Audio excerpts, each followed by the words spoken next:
కోల్కతాలో జరిగిన ఆర్జికర్ హాస్పిటల్లో జరిగిన సంగతి మీకు తెలిసిందే. ఒక ప్రజా వైద్యులకే ఈ విధంగా జరిగితే ఏంటి?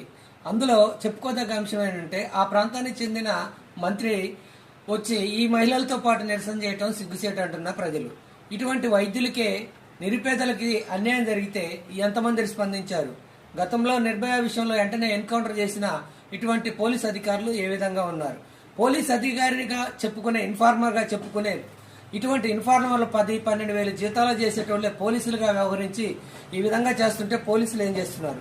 పోలీసులే అటువంటి దారుణాలకు పాల్పడుతుంటే వాళ్ళ కింద బంతులుగా పనిచేసే వాళ్ళు ఈ విధంగా ఎందుకు చేయరు? డాక్టర్లు అనేటోళ్ళు ప్రతి మహిళను, ప్రతి ఆడపిల్లల్ని కన్నా ప్రతి తల్లిదండ్రులు స్పందించాలి. ప్రతి అక్క చెల్లెలు, అన్నతమ్ములు ఉన్న ప్రతి మహిళ ఉన్న కుటుంబీకులు స్పందించి ఈ యొక్క వీడియోని ప్రతి ఒక్కరికి పంపించి అవగాహన కల్పించాలని కోరుతున్నా. మీ ఎన్జిఓ శ్రీనివాస్, మారత్నమ్మ స్వచ్ఛంద సేవా సొసైటీ.